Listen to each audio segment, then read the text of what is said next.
The following segments are pre-recorded and sponsored by Longworth Productions. Major funding for Triad Today comes from Blue Cross Blue Shield of North Carolina, making health care better for all.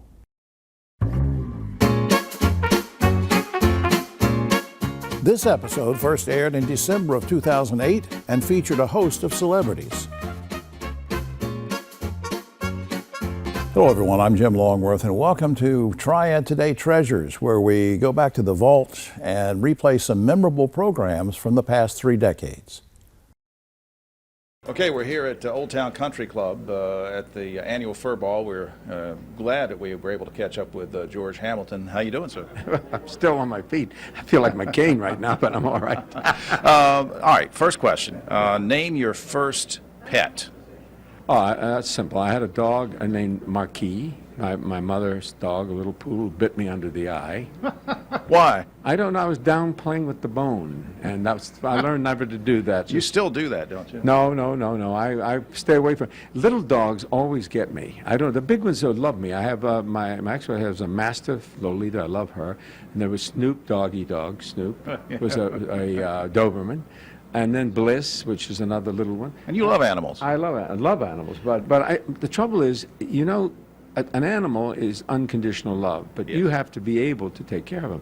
And if you can't take care of them, it's not a good life for them. So for me, I love to have friends who have dogs, and I go and see my ex-wife, and the dogs love me. Yeah. My son has a dog named Pippa, who is a Staffordshire Terrier, but she's in love with me, and I just go by, and I think she's going to bite me. She's so happy to see me. Well, everybody's in love with you, and most people do bite you. And talking about taking care of things, we're here to honor the Humane Society and to raise money for the no-kill shelter. Why are the no-kill shelters so important? Well, you can't have a population. You know, one kitty can produce, I don't know the amount, but like in 7 years or something, like 143,000. Now, with the litters and the litters and the litters. I almost took over for Bob Barker, you know, in Price is Right. Right. And Bob is, one of the things he wanted to know about anybody who was going to be a show host, would they make the statement, will you spay and neuter? Right. And I think the commitment to that, everyone loves animals, but the problem is you can't let people have the ability to let them run wild and not do something for them. They can't do a lot of things for themselves. Right. And especially nowadays, they can't roam. You really have to have an order. Like somebody has to take care of it. It's a responsibility like having a child. So you have to make sure that they don't overgrow. Right. And there aren't that too many of them. If they are, they lead miserable lives. Let's talk about very briefly, because I know you've got to get back inside. You're used to playing all sorts of characters, including real-life characters, singers and all sorts of people. And now somebody's going to play you, ostensibly, in a Kevin Bacon movie. What's all that about? Don't you just think it's great that someone plays you? It's great in your life. You go, you make all these movies, and one day somebody makes a movie about you. It's their turn. Don't you think it's... Yeah. I deserve it. It's a movie that really more about my mother and myself when we were little. My brother and I, there were 3 of us all together, and my mother decided to go across country. My mother wanted to visit every boyfriend that she'd ever known in her whole life, thinking that maybe she missed one she should have married. And so she was looking for a husband for herself and a father for us. We went across the country for months, and we'd go to one place and she'd say, oh, he was great. He was the captain of the football team at Yale. She'd go in a restaurant, we'd wait outside, and she'd say, oh my God, he's let himself go. And then it would be, oh, he's got no hair. Look at that stomach. It got to a point where my mother would just say, could you wait on the corner and I'll drive by? No hair, no teeth, over. Next case. All right, now you were famous for, or infamous for, dating the daughter of a president once in a while. Now, you don't have any plans either, A, to date any more presidents' daughters, or to run for president, do you? You know, I think that's the hardest thing. I love being an actor. It's fun to do the things that I do. But what they must do every day and have to go through, I think if you could just have one big, fireside chat and get it over with, but you die getting ready to be the president. It would be a hard thing to do. I would actually love to do a TV show about becoming a president, because I think it would be edifying for people to understand what a politician should know, Wow. what he should be about, what he has to understand, not just because he's been in the Senate and steps out all of a sudden one Yeah. day. I'd love to do a show about it, but I don't think I want to run from anything except my ex-wife. That's final thing, the new book, Don't Mind If I Do. Yep. The new book by George Hamilton. Very quickly, I know you got to go. Why did you write it? It comes a time, you know, all of us, all of the guys that I know, Tony Curtis is doing one, Roger Moore, RJ. That's RJ Wagner, Bob Wagner, to his friends. And he's the greatest guy. We've been friends for years, and he's called me the last 3 days. He said, I'm reading your book, and then I call and I say, love that chapter you wrote. We're old friends, and it comes a time when it's kind of great. For me, I did it to show my son and my little son. I have a little 9-year-old. And it's easier to write it than explain it. Yeah. So, Thanks for taking time, and thanks for all you do for the animals and for the No-Kill Shelter, George Hamilton. Thank you, sir. I am so Why frustrated. can no one help me? Waiting until work. I think it's healthcare is broken. At Blue Cross and Blue Shield of North Carolina, we get it. Really? Really. That's why we're making healthcare better for all. Starting with you. Yes, you, Daryl. We're making plans easier to navigate by putting your benefits, prescriptions, and details all in one place. Convinced? No. But it's a start. We'll take it. Blue Cross North Carolina. Making healthcare better for all. Starting with you.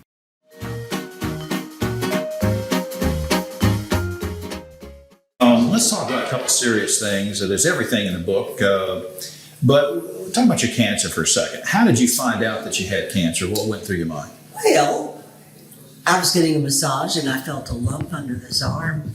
And I called my friend. I'd only known him 2 weeks at that point, but I was living in LA, but doing a play in New York. So I said, listen, I found a lump under my arm. I think I have a stopped up lymph node. Do you have a doctor? So he made his doctor's appointment. He met me there. 2 days later, he would look very somber when I got out of the taxi. I thought I had a stopped up lymph node. We didn't have any cancer in my family. Well, I was the first. I almost fell off the examination table because when the doctor told me that, I just immediately started to faint because my blood pressure went. Oh, man. You know, that's all automatic. You don't think about it. Fainting really is quite unexpected when it happens to you. Yeah. Have you ever felt faint? I have, but when you walk in the room, as a matter of fact.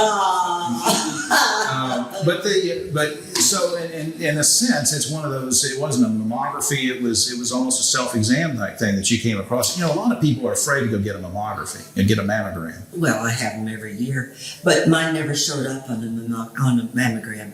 Never showed up. It was so teeny weeny in the breast that it didn't show up. Even after I was diagnosed, they still couldn't find it. Well, good for you for going early. But it had metastasized over to the lymph nodes, and that's why I found it. Yeah. Yeah. Well, Thank God we got there in time. got it early. Let me shift to something that we've talked about before, or it's come up in conversation throughout Hollywood, and that is ageism, where it seems like there's just not that many roles for women over 50, Women, yeah. leading roles in television, especially. Why is that? And I don't know. And in movies too. What they do in movies, and they aren't that bad about it in television. They'll give their leading man, who is now maybe early 60s, the 30-year-old girl, right, as his love interest. Now, thinking about television, I see so little that I watch House, for instance. Now, there aren't any older women. right. Come to think of it. That's right. No. You can't. I mean, you can't name, even on one hand, there are no leading ladies over 50 that are, doing their own series. Well, all I can say is, lucky me. Yeah, I mean, you did Golden Girls, and Angie Lansbury, our buddy, did Murder, She Wrote, but you just can't find that many. What's going to have to change for that to change, do you think? Oh, my dear. The people who run the networks. I mean, they're all 30-year-old men. So, well, that's right. 40 maybe. But no, you don't get a Brandon Tartikoff around every corner. He was, the creator of the idea of Golden Girls. And God love him. Everybody said he was crazy. All the other networks. What a creative guy. Oh, what a different person. See, There's Norman Lear, there's Brandon Tartikoff, there was Abraham Lincoln, Barack Obama, but there are not that many of them. They can think. Now, on a similar theme, I also talked with some of your friends a couple months ago out in Hollywood, and one of their big beefs was that there's not equal pay for equal work, that men of any age in Hollywood get more money than women for the same role. Now, there are exceptions. You might have a woman doing a lead role in a movie and she gets more money, but by and large... Honey, it's women's fault. You know why? Why is that? Because it's the women who are the theater goers to see the men. It's those men women are making those men stars. Both men and women. I didn't think about that. Don't even think about it. But you don't get men really supporting women's roles or women's stars. You get them supporting men also. Right. You see? Yeah. So who supports the women? The gay guys. And the women. And the women. But the women are in love with George Clooney. Yeah. Come on. Yeah. Of course, if he were to get married, that might... He ain't going to get married. Don't worry about You know that for sure? Oh, yeah. Are you going to tell us why you know that for sure? Well, because I know George. He's precious.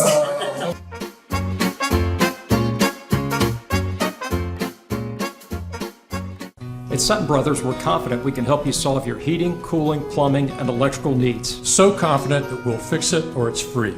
Our highly trained technicians will diagnose your problem and fix it with either a repair or replacement. And if we can't fix it, you won't pay the trip fee. So the next time you have a problem, call us. We'll make sure you're completely satisfied. Guaranteed. Call Sutton Brothers today and be confident things will be done right. Schedule online at suttonbros.com.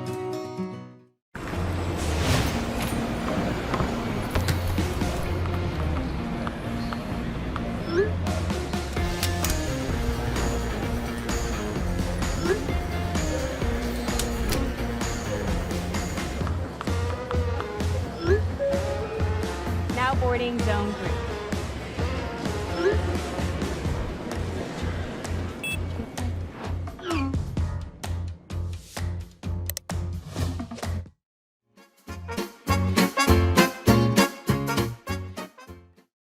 We're here with the lovely Ali McGraw at the Furball. Thanks for taking a few minutes with us. I know you're busy. It's a pleasure. Look, I want to start out by asking you a very simple question. Name your first pet. What was the first pet you ever had? Name.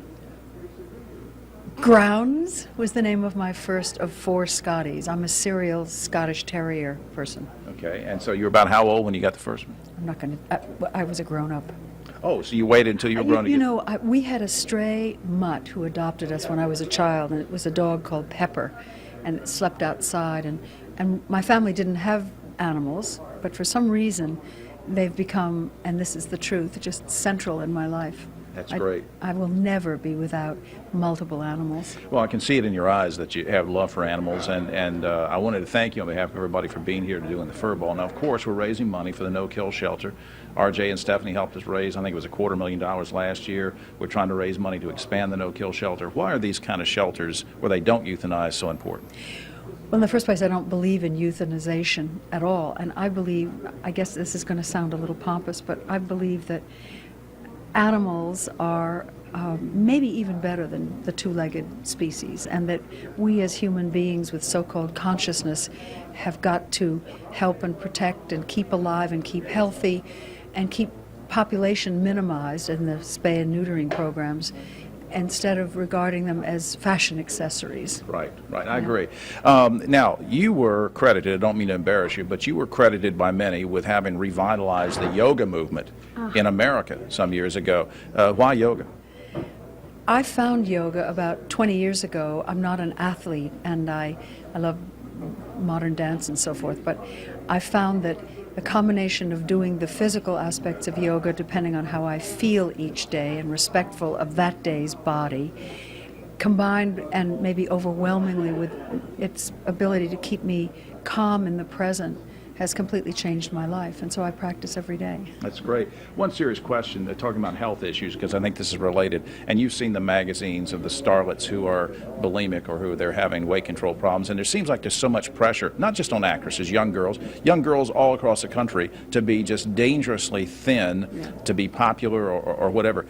that must disturb you. And what advice? I mean, how do we lick that problem? Well, I have a raging fury against the media for constantly showing images, whether it's a fashion magazine saying that this skinny 14-year-old is the way a grown-up woman is meant to look, or this scared, tiny, starving herself pop star is the model against which our teenage and 20-year-old and 30-year-old women are meant to look. And I think it has to start with the media. And I'm just in a rage about it, because I have watched a whole generation of kids behind, it's always about fear. Am I enough? Am I attractive enough? Am I cool? That's the special word. Right.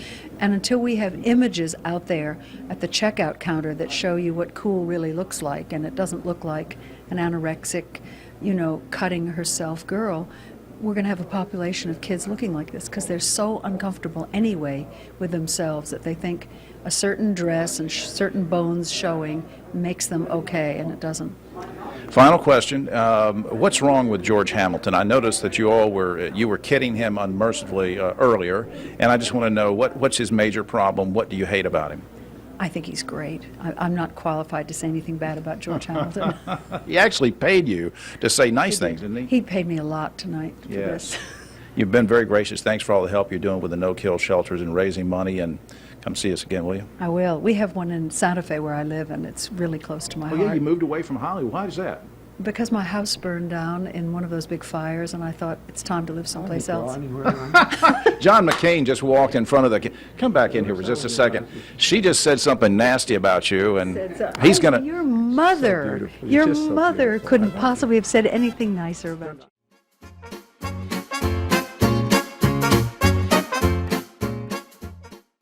I got free meals. What do you mean? No, seriously, how much did you pay us? I didn't pay anything. I learned how to cook all of these fresh foods that were delivered to my house. Everything in that grocery bag that's fresh, I had a recipe for it, and I know how to cook. It encouraged us to eat better, to shop better, make better decisions.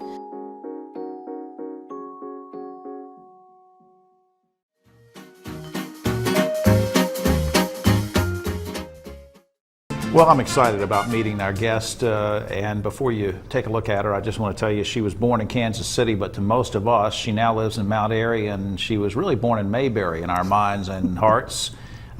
She goes by the strange name of Betty Lynn because we all around here think of her as Thelma Lou. J. Paul, our director, we can see the lovely Betty Lynn. And I am so glad that you could drop by Triad today and see us. Oh, thank you, Jim. Big You're fan very of yours. sweet. Big well, fan I of yours. appreciate that. You know, a lot of folks don't realize that they think of anybody, not just you, but anybody on the Andy Griffith Show. They think, well, that's where their career started. But you were in a lot of films and things before that, right? That's right. Yeah. 20th Century Fox brought me out from a show I did on Broadway years ago, under contract. They tested me in New York on 8th Avenue, their old studio there. Right. Then I was tested one time on 8th Avenue, but we don't want to go into that. Well, anyway, they finally made up their mind after keeping me about 6 months in limbo. They finally decided they'd take a chance on me. So I came to California. And we're glad you did. Oh, I am and too. And you worked with so many great people, Betty Davis and all these folks, but everybody remembers you from the Andy Griffith Show too, and I'm curious, how did you get that job? Well, I was at the time under contract to Walt Disney Studios, doing a series called Texas John Slaughter with Tom Tryon, a Western. And we were on hiatus. And I got a call from their casting director, Ruth Birch, and she wanted me to come in and read for a part on the Andy Griffith Show. Well, I had only seen the show twice before, and I was so impressed. I laughed. I was all alone in the house, and I heard this laughter out loud, which you don't do a lot of with TV sometimes.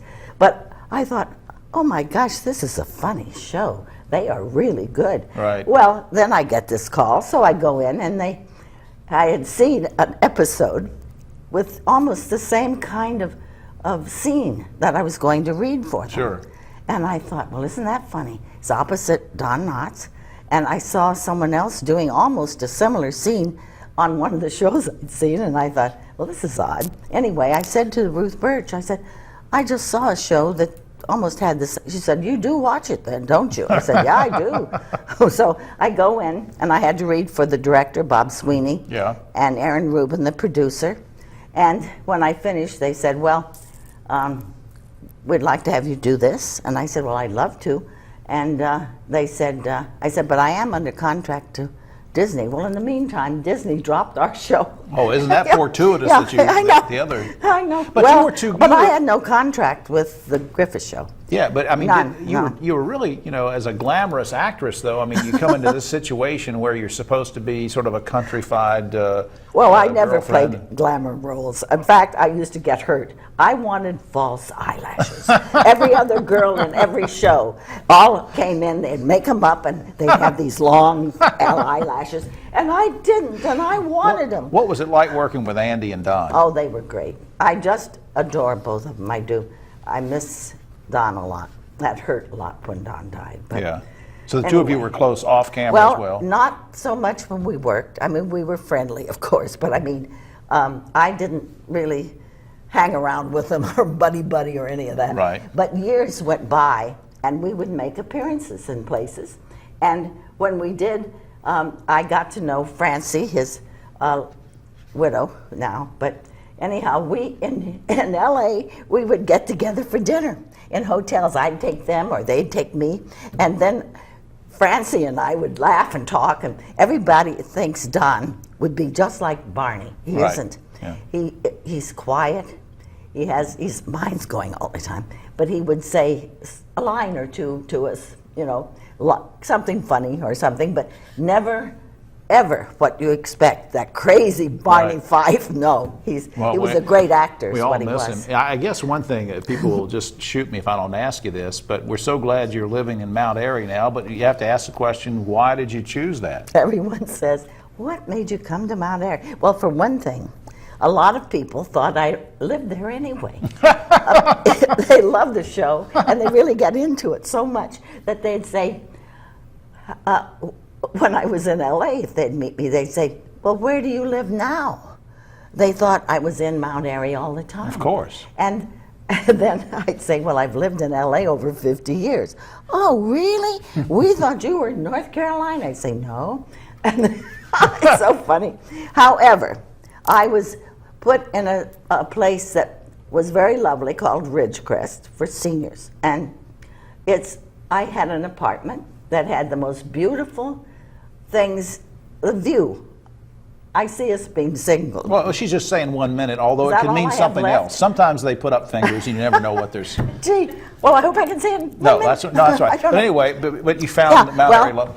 Here's this view, windows from floor to ceiling, all these beautiful green trees, and the Blue Ridge Mountains in the background. And I just fell in love with that view. Sure. And so when my home was robbed twice while I was away on appearances, and when I came back, I was scared to get back in the house. Your home in LA was robbed. LA. Yeah. And I was really scared. So I thought, I think it's time to get out of here. That's right. So I thought I could go to Kansas City. Well, you know, your house in Mount Airy is being robbed as you're here right now. I sent some people over there, and good. Steve, one of the guys. Well, everything's already gone, oh, it's Jim. Gone. That's right. Thank you for doing that. Will you not be a stranger and come back and see us again sometime? I would love to. I would love to. I'm sorry. I guess I ran over time. No, that's all right. No, we're fine. We're cut going to fit all this in, and thanks for letting me call you Thelma Lou and all that good stuff. I love Thelma Lou. You can call me that anytime. Thank you. All right. Thank you, Jim. I just got kissed by Thelma Lou.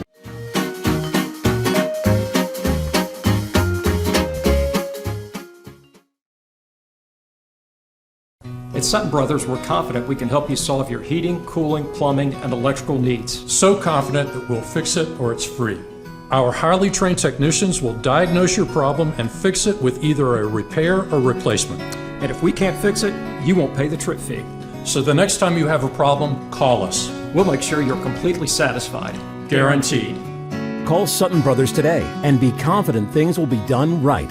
Schedule online at suttonbros.com.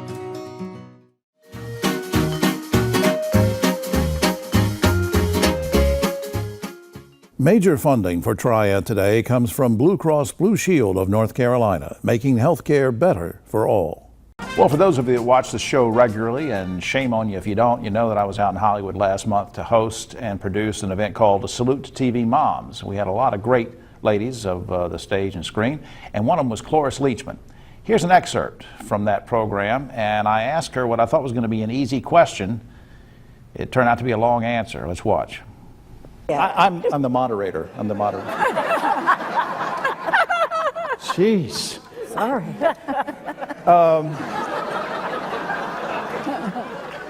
I'd like to start out with a serious question for the panel. Cloris. Do what you want. Cloris. You once, Cloris. What? You once posed nude for a medical. What? No, you once posed nude for a medical journal. True or false? Yes. What was that all about? Well, they called and said this magazine wants a cover of you on their cover. It's a cover on your cover, and so what is, we need a picture. I said, well, I don't have a picture. Well, I don't have a picture. Yes, you had. I do not have a picture. I don't have a picture. And anyway, who wants to see an old lady on the cover of a nature magazine? I mean, a health. I don't. I do. I wouldn't buy it. I wouldn't. So we said goodbye, and then I was lying in bed, and I was up in Vancouver. What would you do? And I started a different head as a producer. What would I do if I owned the magazine? What would I do? I thought, well, if they had to use me, I think I should be stark naked hanging from a tree, and then I got all artistic and thought, well, it would be good if we're all old roots coming up, and old roots, and an old trunk coming up to younger and younger, and then the arms of the tree, and beautiful fruit hanging. I thought that would be pretty. Great visual. You know? Oh, be quiet now, just a minute. Or just fruits and vegetables painted all over me naked. And I knew just the man who could do it. It was a brilliant creative artist in Houston, Texas. So I called my manager and suggested that, and he thought it was a good idea.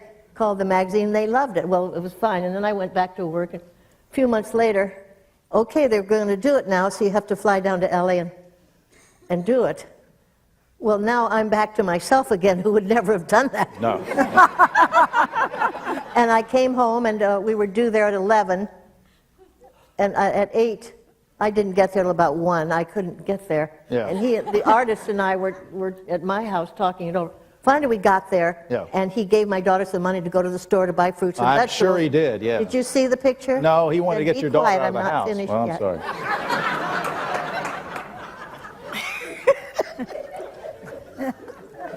So then he started painting me, and from 11 or 1 that afternoon till 11 that night, I had the bananas, and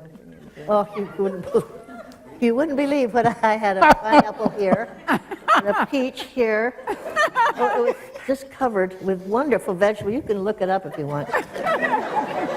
And so that's what I did. Goodbye.